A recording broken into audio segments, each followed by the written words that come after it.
The 2025 Australian Grand Prix just went down, and it was truly pure chaos. Rain, wrecks, 3 safety cars, and a finish that no one really saw coming because of the unpredictability. There was really no end to the drama here in Melbourne. From Ferrari's insane tire gamble to the rookies crashing out and really only 2 of them finishing, with Sauber scoring more points than Ferrari in the first GP, Lance Stroll now being a leader over Fernando Alonso, and many more to unfold from our first Grand Prix in 2025. But if you're new here, go ahead and subscribe. Got a goal of 100K. We're getting pretty close, and thank you all so much for the support. Would mean the world to have you. But let's get started with this recap of 2025 and really Ferrari's failure of a GP. The formation lap begins, and we're all super excited, waiting for those 5 red lights to finally go off. And exactly what you think happens. Isaac Hadjar makes contact with the wall in turn 2 before even starting the GP.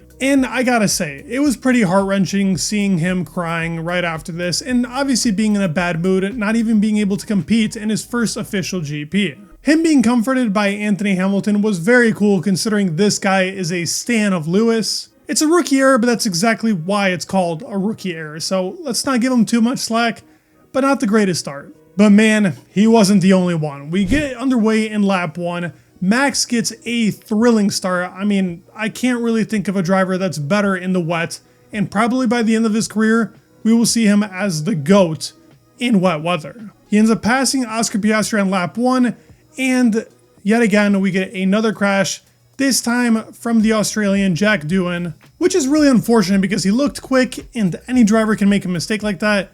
It's just him that gets the unlucky end here, hitting a very wet spot on the track on a straight. And unfortunately, that's the end of his first GP. We then get a shock of Carlos Sainz under the safety car, hitting the wall, making 2 cars now had to be picked up in the very start of Australia. Now this one was also heart-wrenching as well, and it does sound like the throttle went too crazy for a second, just like Carlos was saying, that the revs were really high just for a moment. But it's really hard to tell whether it was the car or the driver. Some veterans here made some big mistakes, and Carlos was unfortunately one of them. Now we finally get going under the green flag after plenty of laps under the safety car, with Lando Norris setting the pace, Max Verstappen behind, and Oscar Piastri in P3. And honestly, for the first half of the race, even with the rain, it was a bit of a snooze fest. Something that made this race also extremely jarring, and I guarantee you guys can agree with this, was the actual live timing was completely off for about 30 laps or so before they put it back on. And for somebody like me who watches that live timing consistently to see how close the drivers are, if you don't see it, you pretty much have no context of where each driver is in the GP, with the exception of what the commentators are telling you. And any of those live timings that were throwing up, whether it would have been the gap between P1 or P2, it was just awful to watch when that was happening. Kimi Antonelli was starting from the back, and he ends up actually having a spin identical to George Russell, who had it in practice, but catches the car very quickly, controlled it, and he ended up having a great GP. We'll talk more about that. The gaps really weren't changing too much. It was really fun in the front between the top 3 for a little bit. They were very close, but it's pretty clear to see that McLaren has made a rocket ship, and it's really Max Verstappen making the difference. Piastri ends up passing Max, but only because Max made a mistake going into turn 11, and really it happened because the tires were just given out. Now these top 3 stayed solidified for a bit. Piastri was the quicker driver, let that be noted. We also got a great radio from that of Leclerc, talking with his engineer, saying that his seat was full of water, probably was something to do with the drinking system probably breaking down. And he says, "I have a seat full of water," and his engineer says, "Must be water." And the guy responds with, "I'll add that to the words of wisdom." What a response by Leclerc. And seriously, why did the engineer say it like that? I mean, could you have not thought of a better thing to say in that moment rather than "must be that water"? But regardless of that, now the McLarens are very close. Oscar is catching up to Lando, and we hear a hold position on the first race of the season. And I don't want to rant about this too much, but I cannot understand why they would hold position. It's clear they have a extremely fast car. Let them race. It's also his home race. So like, I really didn't get this. And then like 4 or 5 laps later, they say it's okay to race. You never really know with McLaren. And then Another rookie crashes into the barrier. Fernando Alonso makes a tiny mistake trying to catch the car in a high-speed corner. Turn 6 was definitely famous during this GP, and we get another safety car. But this one was crucial because now the cars are going from intermediates to the dry tires because the track has dried up enough. This is where we're going to get more into Ferrari's gamble and why it definitely ruined their GP. It was mixed amongst the grid, mainly hard tires, but there were some medium runners, Verstappen being one of them, and same with Alex Albon, who had an insane GP. The Haas pairing actually at some point both stayed out. That was an incredibly bad call, and fortunately enough, the safety car was out for a millennium, so they could go back in and switch out their tires. We get DRS enabled. It's still the same top 3 with Verstappen at 3, Piastri at 2, and Norris at 1. But here's where the real fun comes in and where all of the strategy goes out the window for most teams with the exception of McLaren, who did a pretty good job. The rain goes into Class 3, and from what we've heard, Class 1 is the easiest, Class 2 is pretty heavy, and Class 3 typically, if it lasts too long, will end up going into a red flag and finishing the race. But that rain was really only in action for about a lap or two, which completely woke us up for this GP and made it very interesting towards the end. Piastri and Norris both go off, but actually Lando ends up keeping his car in the track, and Oscar, unfortunately having a very good GP, consistent in his race pace, goes off and gets caught out in the grass. Now Lando takes advantage of him going off, goes into the pits for another intermediate set because of the rain. Max stays out, which is quite the gamble, and Piastri works his way back into GP. This is very cool to see. I think it was a very good moment. Yes, it didn't go to plan, but him pushing out kind of reminds me of like the Fernando Alonso moment in Baku, where he drives pretty much all the way to the pit lane with 3 tires. It had a lot of reminiscence to that in a different way. It was very bold of Max to stay out for those 2 laps, but he did.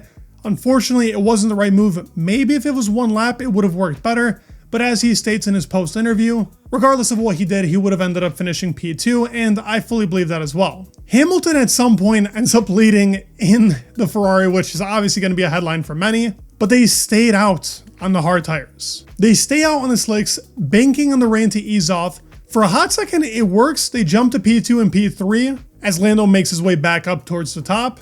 And as of right now, Ferrari looks like geniuses, but nope, it's about to unravel. The rain doesn't stop. You can see both drivers really sliding all over the place. And Norris at this point is about 2 seconds faster per lap.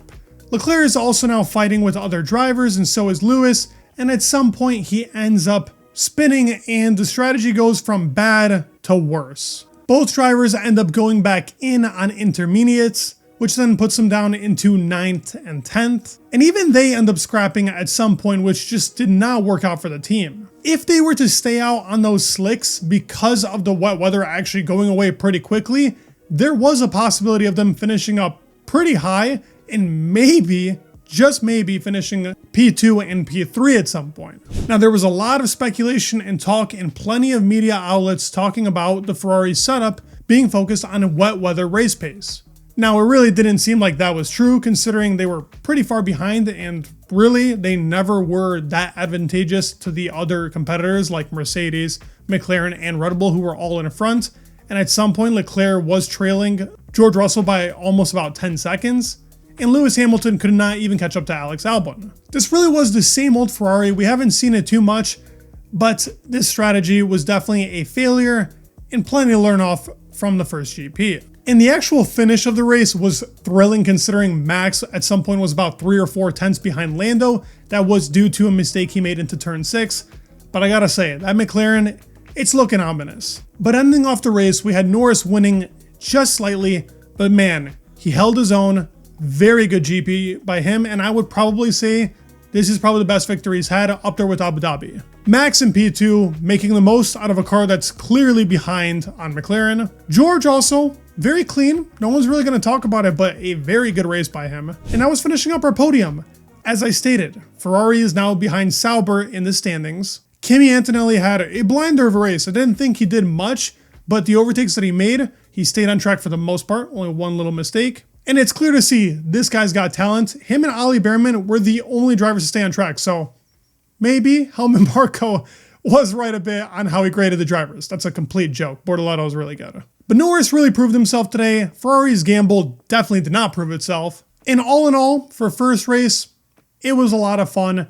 I'm super excited. We don't really have a real gist of how the cars are. I think it's pretty obvious to say that McLaren is fastest, but who's really in second when Ferrari sets their car up properly? We'll have to see. They're definitely not flying like we all thought they would be from practice 2 in Australia, but China's a different track. We'll go over it all again. 2025 should be very intriguing, and I hope you guys enjoyed the video. If you did, please give it a like, subscribe. It would mean the world, and peace.